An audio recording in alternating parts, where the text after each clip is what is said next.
Welcome to Made in Science, the official podcast of the University of Stuttgart. Quantum technologies is one of our strategic profile areas in research here at the University of Stuttgart. On campus, the new world of quantum technology is shaped at the Center of Applied Quantum Technology, which brings together experts from quantum physics and photonics with engineering science to achieve applied quantum technology, particularly for quantum sensors. Now, today we are going to meet one of Germany's leading researchers in the field of quantum sensing, Professor Jens Anders.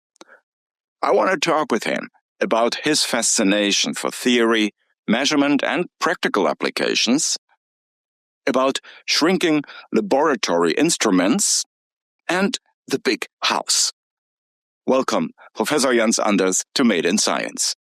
Thanks for having me. Very excited to be here. To me, it is simply fascinating. You and your research group developed the world's first portable electron spin resonance ESR spectrometer. Typically, ESR measurements require large laboratory instruments that take up an entire room. The team miniaturized the device to the size of 10 centimeters, a 10 centimeter box.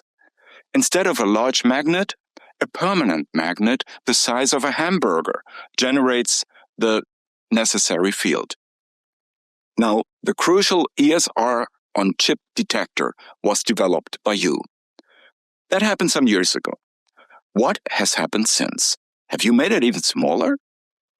Yeah, great question. Of course, we are making it smaller continuously. I think the smallest one is now the size of a €2 coin. So it's really the magnets now have shrunk down tremendously. We have expanded our research into different areas. Really, magnets are now one of our core research areas. The chips cannot get smaller. The chips are 1 by 1 millimeter. That's pretty much it. But the chips become more powerful. So we add more functionality to the chips. The spectrometers are more powerful. And the sensitivity increases, or becomes better, I should say, meaning we can detect fewer number of spins, and we really become now in reach of physiologically relevant concentrations, so really detecting free radicals in the human body. And that's really the goal, trying to help medical people to diagnose early on cancer, these kind of diseases. So that's driving it.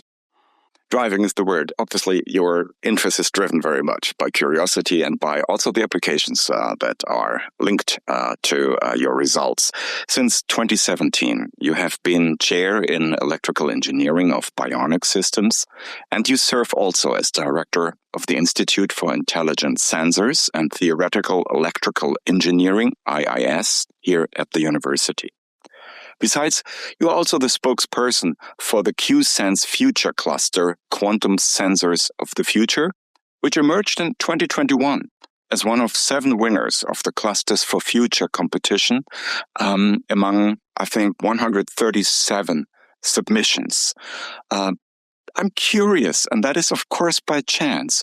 137 is a very important figure, also in physics. How so? So it's a very big number, right? And then basically we were just impressed because it was open topic, right? And then because it was open topic, there was applications really from social sciences up to physics, right? And that's really so that they narrowed it down quite a bit. I think of these first stage proposals, 137, which were shorter and just like a few pages, they invited 16, I believe, which were then making a full proposal. And then they selected it out to 7. And I think this just reflects the fact that we have a strong ecosystem here at Stuttgart, right? And we couldn't have done this just as a university performing strong research, but they really looked also at the transfer, right? At the ecosystem, at industry basically being ready to take over the spillover effects of the research in university. And then that allowed us to be like sifted out from this very large number, which, as you mentioned, also is a very important number in physics. But that's something for a different podcast. Yeah, absolutely. I just thought, what a coincidence. Yeah, I never thought about this, but yeah, you're right. So next time. Next time. Okay. For now, let's find out, is Stuttgart, as you just described it, in the competition, it did very well here. Is Stuttgart a quantum hub? And why is Baden-Württemberg particularly well positioned for this technology? Yeah, I think it's the ecosystem. We have excellent research here. We have the University of Stuttgart with world-leading scientists, Jörg Wachtrup in quantum physics, Tilman Pfau, basic quantum physics. Then we collaborate, we have been collaborating with the University of Stuttgart, University of Ulm for the last more than 15 years in IQST with more world-leading physicists. And now KIT joined the ecosystem. IQST has been expanded. And on top of that, we also have a very strong industrial ecosystem. So there's world-known companies such as Bosch, but also small sensing companies, which are in their niches world leaders. And I think all this together, and the RTOs, right? Also very important here. We have Fraunhofer Institute, we have IMIS Chips, we have the Innovation Alliance Baden-Württemberg. And then all this together means that we can really play this complete ecosystem from basic research, TRL 1 through 3, through transfer, TRL 4 to 6, up to real products. Because then finally we have the companies taking over the results and turning them into products. And in the end, this is where society benefits mostly, right? Because this in the medical sector gives you new devices which diagnose better diseases, but it also means that we bring people to jobs, which is very important, right? Is this. Absolutely. And you mentioned so many collaborations and the different players in this field. I think quantum sensors are still very expensive, and therefore it may need to really join forces here and work together. From your perspective, what needs to happen for them and for quantum sensors to become economically viable? I think everybody's looking for the killer application, which is a horrible term, but that really describes well what's going on, because you need to find something where there's a match between what you can offer today in terms of size and cost and the market need. And that's why in QSense, in the phase 2, all of our projects are market pull projects, which means that we look at a need from a certain market, and then we identify that the market really can basically cover the costs that we anticipate for the next 3 years of such devices. And then you have to bring the first device into the market, and then you scale. Because interestingly enough, all the technology they use to make these devices small and portable are also scalable technologies which become cheaper and cheaper as you produce more and more devices. So microelectronics, photonics, and so on. So it's really all about finding the entering market. And we believe that biomedical is a very good market because there individual devices can cost a bit more. Yeah, and then there's also basically defense-oriented research, which is another market people talk about these days. But biomedical really was driving the second phase of QSense, and the idea is to enter those markets and make first products, really products in these markets, and then you scale. And then the idea is that we try to see how far it scales down. Whether we can enter smartphones in the end, that's an open question. But that's also why research is open, right? Because you're trying your best, and we're very sure that biomedical will be entered, and then we'll see how far it goes. Industry meets basic research, basically, and it works in your area very well. How is the collaboration with Airbus or Bosch or others that you mentioned going? Can you give us an example and who sets the direction actually for this collaboration? Yeah. Sometimes it's us driving it. Sometimes it's the university really discovering something new, which was just curiosity-driven open research. And then basically the research departments of companies, they're scouting. And then they read the paper and they contact you. And then you say, hey, you published this paper, great results. Can we talk about those? And sometimes it's really that once you've been identified, you're in a constant exchange, and then you basically meet regularly, and then you sometimes define projects together. Sometimes you say, hey, this is further down the road. Let's have a BMFTR, so the Federal Ministry of Research, sponsored project together. So it's important, I think, within the ecosystem to have all sort of possibilities of working together, from really just exchanging knowledge. Sometimes researchers from Bosch, they visit us at ZA Quant, our Center of Applied Quantum Technology, and then we just have a workshop, we brainstorm together, the QSense project have regular meetings, and then as you're in constant exchange, basically, you start developing ideas of projects. Because in the end, if you want to drive something, you need projects, something that people have to be paid to work on something, and then we identify the right resource for that. And it all takes some time, I guess, as well. To get things going and measuring. I mentioned measuring in my moderation earlier. Let's say the measure of the impossible. What does it mean for you to measure. You like it a lot. I know that. And basically you work at the limits, I guess, of what is theoretically possible as of now. Why is this relevant to you and also to non-physicists? That's a great question, actually. So measuring at the limit of what's physically possible is always driving me, but it's also driving society, because when you look at your own personal life, right, sensors are driving you, right? Many people have these smart watches, and you look at the number of steps you're taking, and then if you don't have 10,000 steps a day, you might take another 1,000 steps or so. And so there is these kind of lower cost sensors, which I think are well established these days. When you look at your car, right, there's so many sensors now in your car, almost driving autonomously. And I think sensors are ubiquitous, that's fair to say. But now these classical sensors are reaching a limit.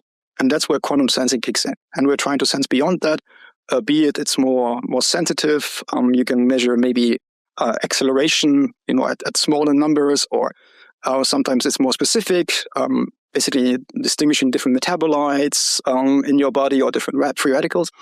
And, the ultimate limit is really we can sometimes measure single spins, so quantum mechanical quantities with quantum sensors. And that's important for quantum computing, for instance. If you want to become a computer, you have to basically bring them in a state where you want them to be, but then you have to measure the state, right? So sensing is really, I would say, one of the most important endeavors of mankind today, because only when you can measure something, you know what it is, right? Not truly what it is quantitatively.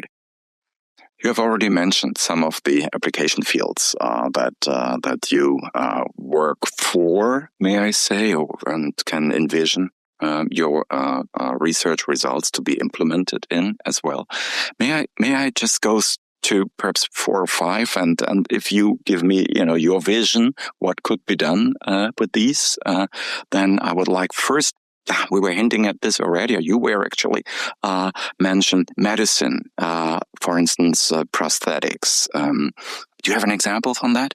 Actually, we have a project within QSense, which started in the first phase already, and there the vision is that we'd like to measure basically the signal from muscle signals, basically, and if you look at how the body works, right, there's electrical currents sent through your body to control your arm normally, right? And if this is replaced by prosthetics right now, so sometimes still this nervous system is intact, and then you can pick up the natural signal of the body with in this case, quantum sensor, which measures the magnetic field of the current, and then you can natively control these prosthetics. So it's like the patient wouldn't even notice that is something different. There would be no joystick controlling something. It's really the thought of the patient that would normally control the arm now controls the prosthetic arm.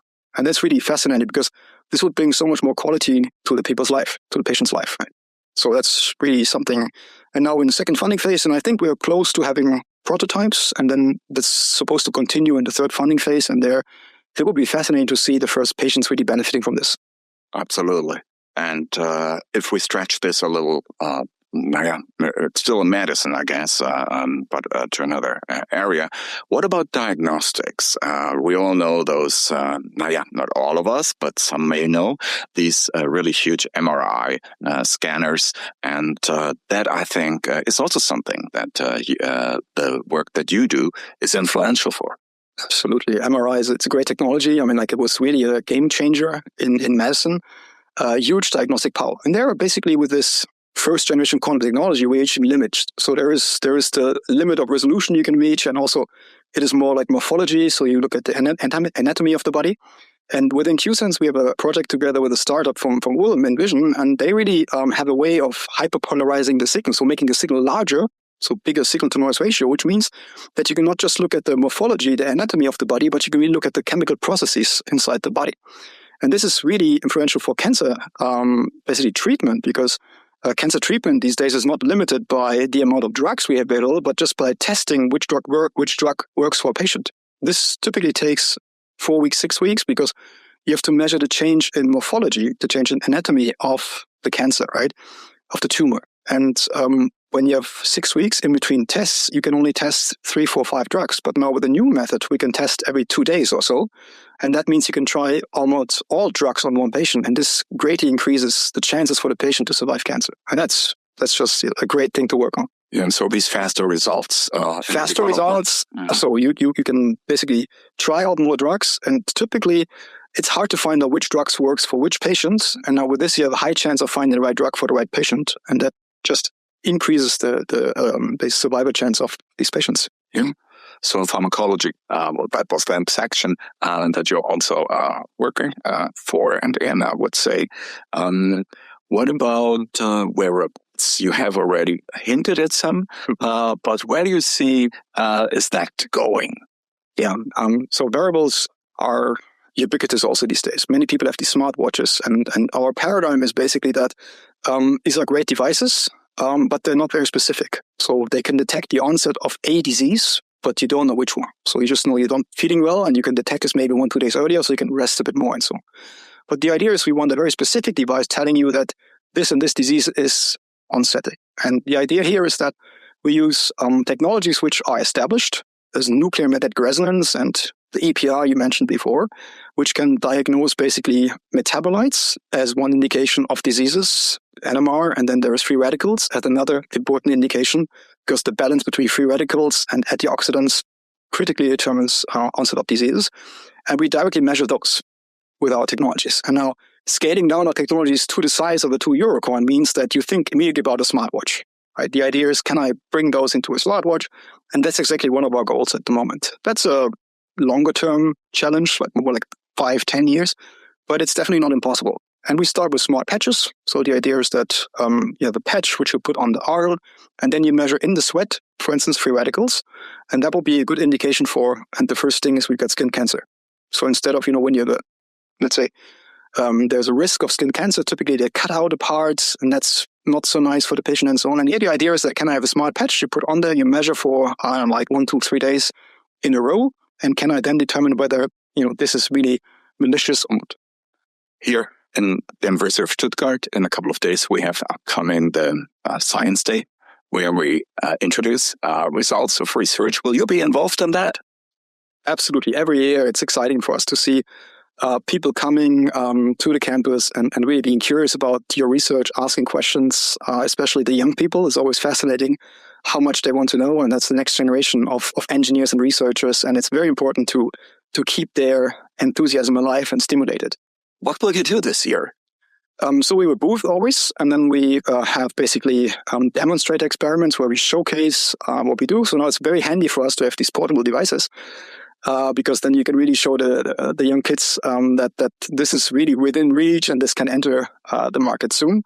We have a stopwatch for the students, very high precision picoseconds. That's 10 to the minus 12 seconds. So you can measure your reaction time within picoseconds. And this is always interesting. Use it so everybody, you can win something also. So stop by at our booth. There's great prizes this year. And it's a great competition. So typically families come and they compete, who's the fastest and so on. And then you can just start a conversation. So talking about how is this possible? How can I measure at picosecond resolution? And then you get their attention by the big booth, right? And the prices. And then you talk about science in the end. That's the idea. We lure them into our... Yeah. But that's measurement already. Competition reminds me of the big house that you also, I guess, not only pass by, but wear in. Yep. It is. Can you tell us what I mean? Yeah. So I have a diploma from Hanover, but then I also transferred to Michigan, University of Michigan, to get another master's degree in circuit design, basically, some time ago. And there, the big house is located, which is the biggest, I think, football stadium in the US, I believe, right? I think so too. That's what I at least... What is it, 115,000? 115,000 visitors. Yes, and it's really amazing to be there, and it's really just a great experience to be in this stadium, right? And this really... Also in the US, right, there's this great culture at universities bringing people together. Sports is integrative, right? It brings people together and you can celebrate together. And this also means it's sometimes easier to work together afterwards, because when you have this kind of team spirit, this kind of idea of belonging to a university, which makes universities in the US strong. And it would be nice to have more of that also in Germany, right? We don't have this strong alumni culture yet, I would say. Really there, you're proud of being there and having been there afterwards. And then some people donate quite a bit of money afterwards to universities. It would be nice for us to have a similar system. Yeah, well, maybe we need a bigger stadium to get, and perhaps also more, meeting points for those who might be investing in us here. But you are doing whatever you can, I understand, in your networks and by advising several institutions and state institutions. And can you give us an example? I have a whole list here in front of me, but perhaps one or two that are particularly right now involved in your and interested in your work.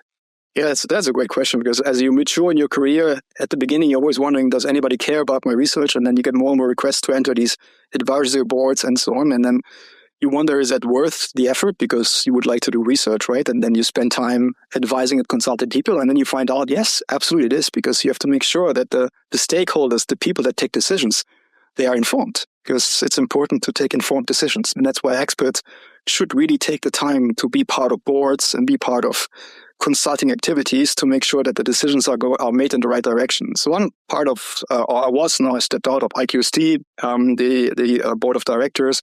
I'm leading basically QSEN, so I'm also basically leading our advisory board there. I'm part of other activities, advisory board, so Quantum BW, I'm in the advisory board. Sometimes I'm asked by the government, the federal government, to be part of an expert commission, these kind of things. And I think, it drains time, but it's important to give the advice, because politicians can only take informed decisions when they ask stakeholders from the field. And perhaps the biggest network that we all build here is our work with students. And you are, I saw on your website, there are several lectures listed. I didn't check really, which one perhaps is currently this term going on. But can you tell us about your experiences with the student body these days? How has it changed or not? Is the interest growing in your area? Is it stable with all the potential topics that and future demands in that field, perhaps? Yeah, also a very important question, because I would say the income of students is kind of stable when you look at all the different disciplines now these days that used to be, in my case, electrical engineer, because we have this tendency of diversifying our study programs, right? Everything which was used to be called electrical engineering now has different names. There's renewable energies, there's all these kind of sub-disciplines which are now independent study programs. If you, sum over those, I think it's a constant number-ish, right? Computer science has growing numbers, so that's why it's always hard to see, like how many you lose to computer science. But losing anybody studying STEM and computer science helps society, because these are still fields where a society can make basically economic growth, right? Where we can create jobs, and then also the taxes that are returned then to the government can be used for social activities. So it's very important to early on motivate students for STEM subjects, and once they're at the university, it's important to motivate them all the time to make sure that they understand that they're doing the right thing, they're in the right study program, they can have an impact, because at the beginning you learn boring things, right? So just learning math, solving differential equations is exciting to a very small percentage of the students by itself, right? And that's why we changed our strategy a bit. And I talked a bit basically to consultants here at the University of Stuttgart, consulting us in how to basically construct lectures. At the beginning, give a motivation of what is this good for. So throughout the next 1 year or half a year, you will learn something, but in the end, it's good for your career. It's good for your study program, because it fits in here and there. So there will be follow-up lectures. There will be in your career later on in the job occasions where you need this. And you cannot just these days, because generations are changing, tell them that, just sit tight and it'll all be good in the end. This doesn't work. So they want to know why and what is it good for, and that's okay.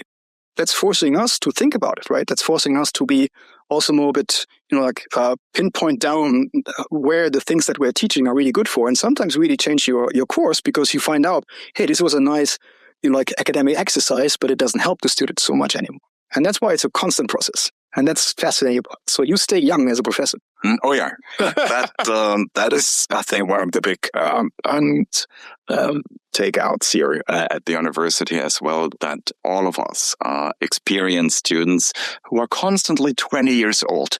And that means there's a constant energy level at I think in each lecture room and in each seminar room. And that is an inspiration. And yes, there's the experience, I guess, on our side very much. But to bring those two aspects together, that's the equation that makes science happening. Yes, some, applications and some instrumental instruments, perhaps in certain disciplines as well. But all of that helps for sure. Now, internationally, where do you turn in your international cooperations? Mostly, does it matter? Some countries are more in the field than others, or has this become a very homogeneous area of research, actually? That's a very deep question, to be honest. I would say, in general, every country has an interest to be at the forefront of research, right? And now the question is, some countries, US and China and so on, have such economic power that they can really be driving fields, right? So that's why a lot of research is happening in the US and China, and also Europe still, right?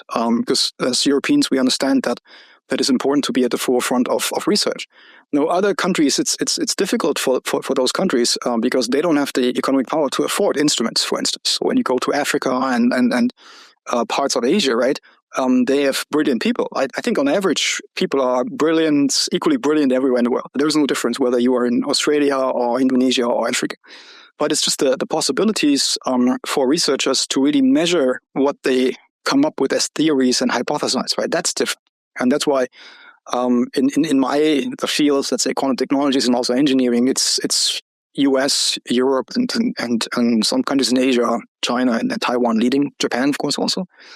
Because the second you go from theoretical work to experimental work, you need the equipment, right? And that's dividing a bit our world into two sections. That's unfortunate, and there's programs trying to change that.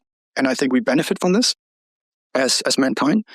But other than that, of course, we are mostly collaborating with the existing networks. So we collaborate mostly with US and within Europe and China, of course, now difficult due to export control, Taiwan. So, but we're also trying to always, when there's programs, try to help developing countries. That's important. I think it's also our mission, right? As engineers, we should be trying to helping developing countries.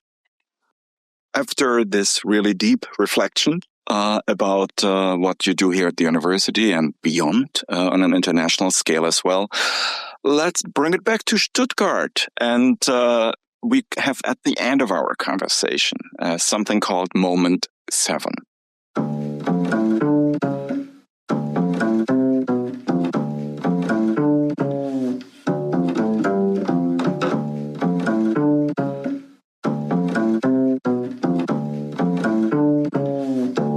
This comprises 7 questions, and please answer them very briefly. Moment 1, Spätzle or Maultaschen? Always both. Moment 2, one thing you could change about the world would be? Make it more equal. Moment 3, do you have a recommendation for a book or music or movie, theater, museum visit that you could share with us? Oh, this is difficult because at the moment I'm only reading science books, but anything STEM related, just read it. It's going to help you. Moment 4, the best advice that you have ever received in your life is which? Stay curious, create opportunities, and then try to make them happen. Moment 5. Your favorite place at the University of Stuttgart is which one? There's a small lake on the flying campus, and just sitting there in the sun is very nice. Moment 6. Please finish that sentence as well and add something to it here. If I could start all over again, I would do the following differently. I think I would study physics on top of electrical engineering because I really think that having the deep understanding of theory helps. And moment 7. Please complete the sentence. Thanks to my studies, I know that the world is very complex. Well, thanks to your visit, Professor Anders, we know now so much more about your research field, about quantum sensing, not small at all, but growing. And that's certainly a message to be taken home today to the audience, also to the students, of course, that we also talked about, and on an international scale, for that matter. Wishing you big success in your next projects, and please keep listening to our podcast, which, of course, we also recommend to our audience. Thank you very much for having me, and it was a pleasure to be here. For everybody, please stay also tuned for our next conversations that are always based on what is made in science. Thank you for having joined us today. My name is Wolfgang Holtkamp. Have a great podcast day. Goodbye and good talking.